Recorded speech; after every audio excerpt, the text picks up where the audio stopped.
Welcome to this week's edition of Good Books Radio. Audiobooks.com is the chief underwriter for Good Books Radio, which is produced by UTRGV Media Services for Rio Grande Valley Public Radio. And now, here's your host, Dr. John Cook.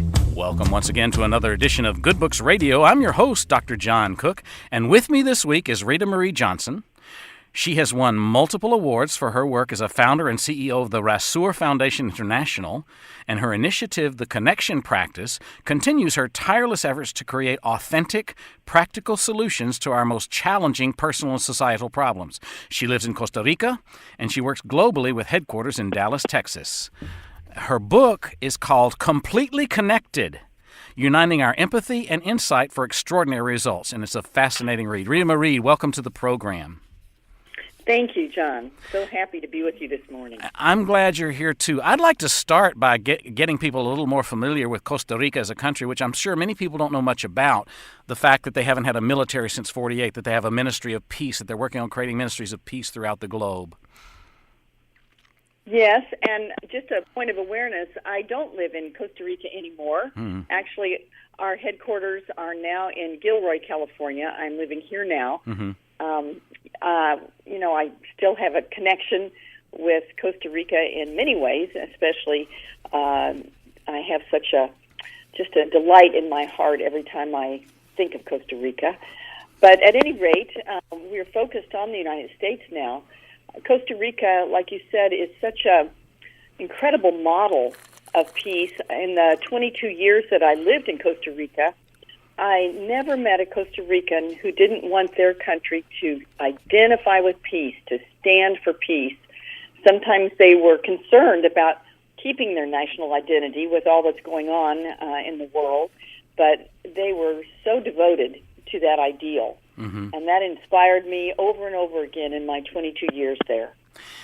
One of the things that we get from Costa Rica is an epic poem about Rasur, who is this legendary figure after whom you named your foundation. And actually, I think the foundation models the behavior of the legendary Rasur. You want to talk a bit about the story? Sure. It's my favorite story. Rasur is the story of a mysterious teacher who comes to the mountains of Costa Rica, and he calls all of the children from a nearby village into one of the mountains. And there he begins to teach them about the innate treasures in their hearts, empathy and insight, and also their connection to nature. And as he's teaching them, the adults in the village realize that all the children have disappeared, and so they are calling up and down the mountains looking for the children. And finally they hear them inside one of the mountains singing a chant. They're chanting, Rasur, Rasur, Rasur is the name of their teacher. And so the parents have to wait until the children come out at the end of the day. And when the children do finally come out, they begin to share with their parents what they've learned from their teacher, Rasur, in their unique classroom in the mountain. And then the parents realize that there's nothing to worry about here, that their children are having an extraordinary experience. So they allow the children to go back inside the mountain every day for a week. And at the end of the week, Rasur tells the children that he has to move on and teach other children in the world. And they say, oh, no, don't go. But he says, don't worry. If you miss me, just bend your ear down to your heart, and you'll know I'm there just like all the people that you love. And so Rasur went on to teach other children in the world, and the children come out and tell their parents what's happened, and they all begin to discuss what this means for their village.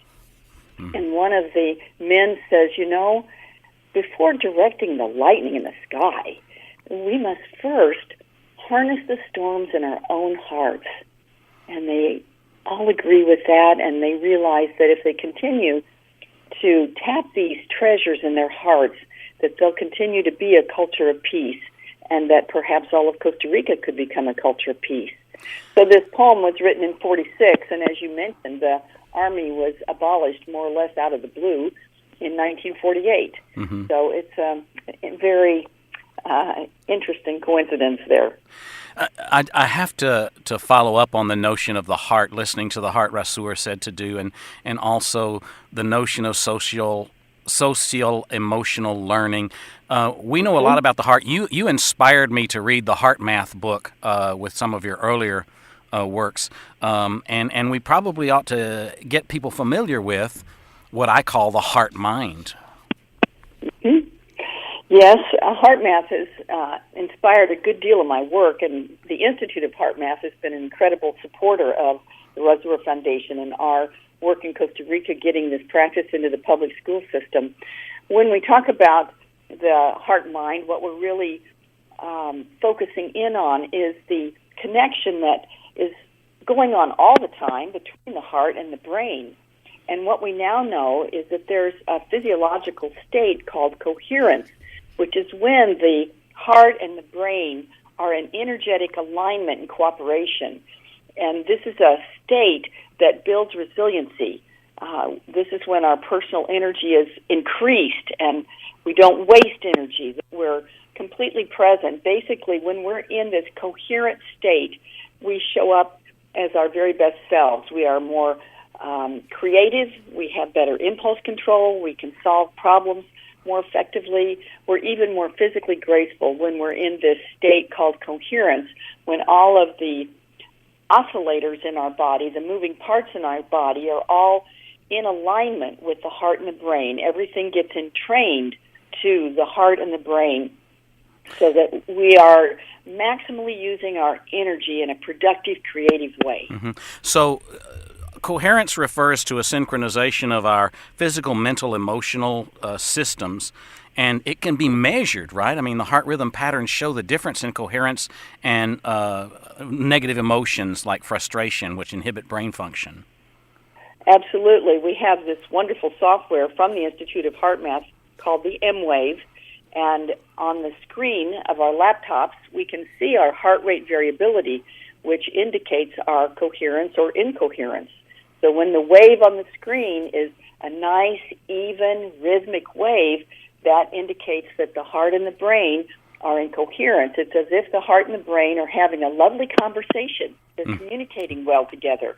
But when you see a very erratic pattern on the screen, it means that the heart and the brain are not in sync, and essentially it's like when we're trying to put the gas and the brake on at the same time. That's what it's like when the heart and the brain are not communicating well together.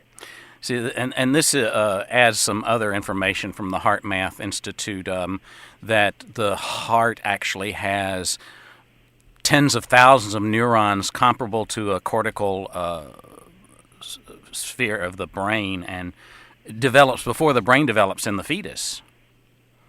Absolutely. It's amazing that the heart has this incredible intelligence that we've been unaware of in the past. And now that we're realizing that the heart is intelligent, we can consciously tap that intelligence. Let's talk about how we get to coherence, because this is a technique that's a very important part of the connection process, and you have a quick coherence technique that I just think is beautiful, and it applies one of the 6 core emotions, the positive emotions of the heart, appreciation. So tell us about how that works. Sure. Well, the quick coherence technique is a licensed tool from the Heart Math Institute, and they have given us permission to use it. We use it in all of our work. And the way that it works, it's 3 simple steps: focusing down into the heart, literally putting all of your attention down into the heart, and then breathing deeply and rhythmically as if breathing through the heart. So you get that deep rhythmic breath going, and then feeling appreciation for something that's easy for you. In my case, I use my little dog Millie, because she's completely positive for me. She's kinesthetic, and so it's very easy for me to feel appreciation for Millie in my heart, because we're not talking about thinking about something we're grateful for. We're talking about radiating the feeling of appreciation. So my dog Millie takes me into that consistently. I use her all the time to sustain coherence. So that's the basic practice, and it's simple, but it is so powerful. It just makes a huge difference in our daily lives, and when we're facing things that are stressful or conflicts, whatever it is, or just trying to solve a problem, have better teamwork, that coherence will help us to come from our very best intelligence. We know from the research that when we're coherent, we're more able to access our insights. Mm-hmm. And so when we can bring insight to our daily living at will, essentially, by getting coherent, and we're able to access that great intelligence, then obviously we can make better choices all day long. Yeah, a lot of this is based on good science, and I'm not sure that this is scientifically accurate, but I feel like that what I got is that the heart really is the source of intuition and insight. Is that a fair statement? Yes, yes, I would agree with that. And I've talked with the people at the Heart Math Institute about this. You know, there is such a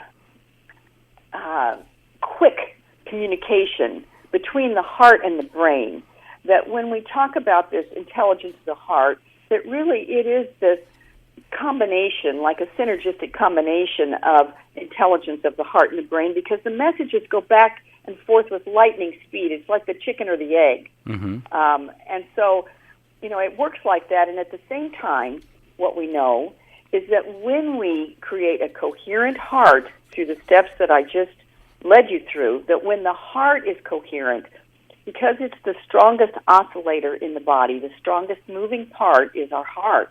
And so because of that factor, it has the power to pull the brain into entrainment, pull it into sync, into coherence. And so when we start with the positive feeling in the heart, then the brain follows. You know, I always like to say that we create this wonderful feeling of appreciation in the heart, and then the brain follows like a gentleman. Mm-hmm. Go ahead. You've mentioned the word entrainment a couple of times, and I don't want to leave out credit to the inventor of the pendulum clock, Huygens. I don't know how to say his name correctly, I guess. The Dutch guy who said, you know, in a room full of pendulum clocks, the strongest pendulum will draw everything into sync with it, and that's entrainment. Yes.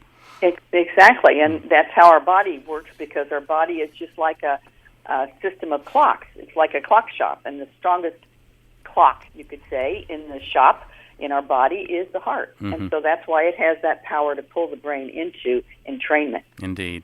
Okay, well, since we're talking about connection, we have to talk about empathy, and one of the things that I've done when trying to present your book to my church is talk about developing an emotional vocabulary, and the notes you have in here list a lot of feelings when our needs are met and when they're not met, and so I'd like to discuss that just a little bit. Sure. Yes, we found that the language of feelings and needs is incredibly powerful in developing our emotional intelligence. And what we also know from the science is that when we name our feelings, that it immediately reduces a negative charge. You know, if we have a negative feeling, let's say we're angry, if we're able to say, you know, I feel angry, what happens is that the part of our brain that is reactive, which is called the amygdala, it holds all our painful memories, and it reacts when it is triggered. When we're able to name that feeling, it's as if the amygdala says, oh, okay, you heard me. I don't have to scream at you anymore. And so that charge on the amygdala is released simply by naming the feeling. And we also know that when we identify our needs, the unmet need that was the perception that triggered that feeling, when we name that need, then we know from the science that the part of the brain that has to do with empathy is tapped. Mm-hmm. Simply by naming our need or by guessing someone else's need, what happens is that part of our brain that is related to empathy kicks in so that we're able to open our hearts and feel connected to the other person through the power of these universal needs. Mm-hmm. Let's talk a little. I mean, I don't want to get into all the examples. The book is replete with great examples of people who have moved beyond their issues by using your techniques. But when someone hears that I understand their feelings, that I empathize, and that I get what need is not met, what does that do to the relationship? Mm-hmm. Well, you know, it's this this awesome moment that I've observed over and over and over again, where simply by getting connected at that level of needs, just for example, John, when I say the word respect, the moment that I say that universal need, respect, you are downloading it. It's like these needs are wireless. They're like in the universal consciousness. And when we name them, we download them because it's part of the human experience. It's part of the human condition, and it joins us. And so when we are joined at that level of the universal needs, that heart-to-heart connection takes place. And it brings us together so that oftentimes conflicts melt away. Or if they don't melt away immediately, at least our hearts have opened so that we're able to really hear each other. Mm-hmm. So it brings us into harmony, into just a deeper connection that can be more lasting than, let's say, standard conflict resolution, which is just more or less usually going for an intellectual win-win. Well, there's nothing wrong with an intellectual win-win. It's certainly better than killing each other.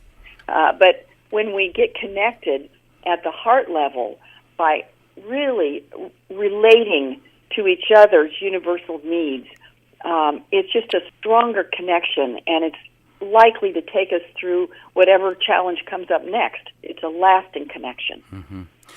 I would like to touch on the great work you're doing, which models after Rasur, teaching kids, because you've worked a lot with a lot of schools in addition to, businesses and nonprofits and universities. But kids are learning these techniques for connection, and it's so important given all the news we have about what effect bullying has. There's another news incident this week of a kid who pulled a couple of knives and the police had to shoot him. What is your experience of what kids get from working this connection process? Well, John, I'd like to share with you the most remarkable story that I've just heard recently from a parent who used the connection practice with his son. This is actually a man who is Japanese, and his name is Masumi. He's allowed me to share his story about his son, Makoto.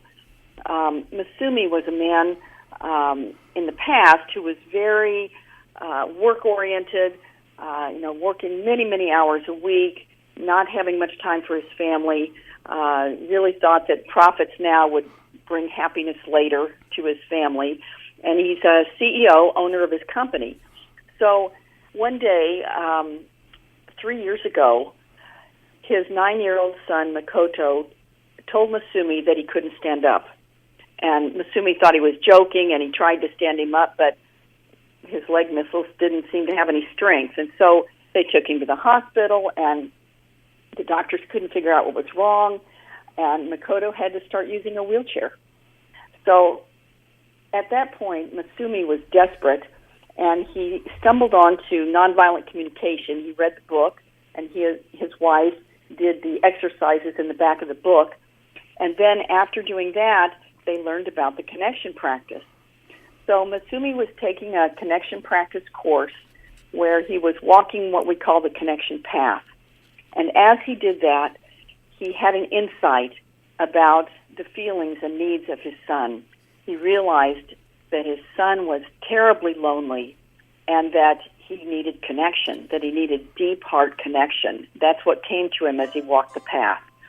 So what he did is, he also got an insight.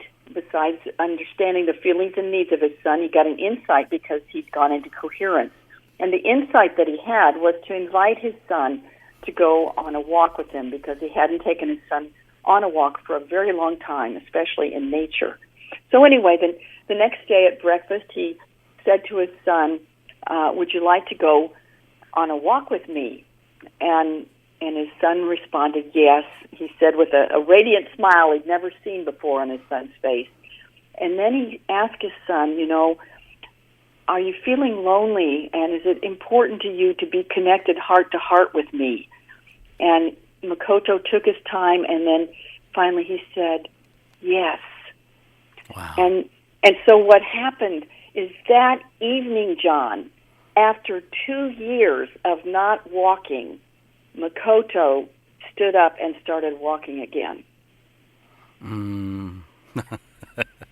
Incredible. Yes. So, Masumi said Makoto had never said he was lonely, but obviously his body was communicating that, was trying to say, look, Dad, stop working so much. I'm terrified. I'm alone. I need connection. And now Makoto is completely healthy, walking just fine. He participated in the first Connection Practice Family Camp in 2016. And now Masumi is a Connection Practice certified trainer. I went to Japan and certified him earlier this year. And by mid-2017, he plans to have someone else manage his company, and he's going to be working full-time as a Connection Practice trainer. Fantastic. Also known as Rasurs, right?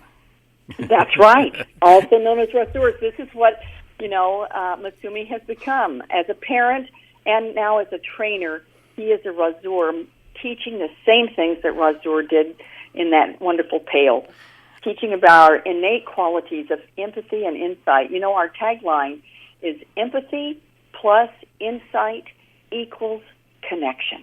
Yeah, I'm actually on that chapter right now, and we only have about 7 or 8 minutes left. I'm wondering if we can talk about the 3 distinct activities of the connection practice, at least overview briefly: process, path, and mediation. Sure. Okay. Yes. Yes, I mentioned the path that Masumi walked. So the way that this flows is first you learn the basic practice. And actually, instead of process now, John, we're calling it the practice. The basic steps that we do where we put empathy and insight together in our own individual practice, that's called the connection practice. And that's the daily uplift that we all should be doing, right? Absolutely. Okay. And we have a workbook. We have a workbook that we use for that daily practice, and you can also do it with a buddy. So that's the first course. And then the second part that people learn is called the connection path. And this is a path that you literally walk on the floor, and it combines empathy and insight, and it helps you to resolve difficult conflicts. And most of the time we use it to handle difficult conflicts with other people. But in an advanced course, I also teach people how to use that tool to heal their own inner conflicts. So that's the connection path. And then lastly, the connection mediation. In that mediation process, we teach people how to help with conflict intervention with 2 people who are having a conflict. And again, what we do is we combine empathy with insight. Within the process of mediation, each person expresses their feelings and their unmet needs, and they have to reflect it back to each other. And then the mediator leads them into coherence, where they listen inside for an insight, and then they share their insights with each other, and then usually by this time the energy around the whole thing has shifted, and they make requests of each other. So those are the 3 parts of the connection practice: the practice itself, the path, and mediation. I'm a student of previous generations of this, and I think it's obvious to our listeners that you are continuously evolving. I mean, you're no longer in Costa Rica, and you've changed process to practice, and there's some times when I've used old stuff, and you have said what is new. I was involved with a group of 4 of my friends in what we call Be Peace, where we first be peace and then speak peace, which is part of applying heart math first and then nonviolent communication. And what I got from that was a feeling of serenity every week when we would meet and be able to share our issues, our emotions, our challenges, name our feelings and unmet needs, get the empathy from others, and then access an insight about what to do about what's going on. And that's the practice. That's the practice phase that you have going here.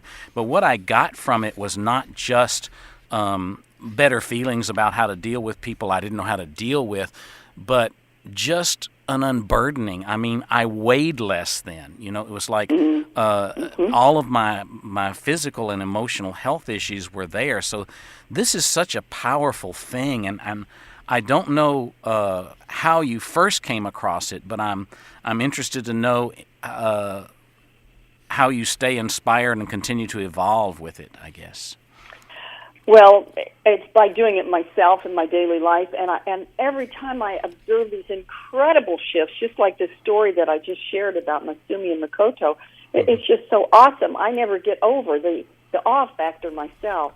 I'd like to tell you what's really new, John. The latest thing is that we are going to take the story of Razur, that character, and we are going to create entertainment using that character. We're looking for a film producer to make a movie about Razur so that that character will literally teach the practice by modeling it in an entertaining way in a movie so that the kids around the world can learn this by seeing a superhero model it in a movie. Oh, how because great. The way that, yes, it's moving, we're teaching it and it's lasting and making a difference, but we want to speed it up. We need to get a way out there that's going to teach children, parents, everyone more quickly how to do this very efficient, powerful practice. So that's our latest project that I'm excited about for 2017. And I hope that people will go to our website, that's razurinternational.org, and see what it's all about, see the courses we have lined up for 2017, donate to us, being able to create this movie and to be able to give scholarships to parents and other adults who work with kids. We need that financial support, too, to be able to be sustainable and keep moving this forward because it does inspire me every day, obviously, and I know that people everywhere are just yearning to have something that works. So many people are throwing up their hands and saying, what do we do? What do we do? The world's becoming more violent. What is it that can really work? Well, we know this actually does really work. Yeah. It's such a timely thing given the polarization of our own country, and I'm really interested in moving the country forward with this practice, but I don't want to leave you without talking about the F word because I'm a spiritual person and forgiveness is an important thing, and this is an emphasis that this teaching has, right? Absolutely. What we know is that when we tap our empathy and insight, that's always right there for us. We just didn't know how to tap it consistently. When we do that, forgiveness just happens. It's like we don't have to work at it anymore. We don't have to, just pretend that we've forgiven by saying it. I mean, it's so authentic. It just shifts us inside so that there's nothing left to forgive. And that's the beauty of connection, is when we're connected, there is no sense of separation. And when there's no sense of separation, there's no need for forgiveness left. Affirmations, one word about that? Well, affirmations are always, another aspect of what we can add to our practice. And I do that. As a matter of fact, I've been doing one recently that is, I'll just say it. I am strong, healthy, happy, inspired, and focused as I enthusiastically and effectively teach connection practice to the world in cooperation with those like me. Oh, that's such a powerful statement. You can feel the power in it. That's great.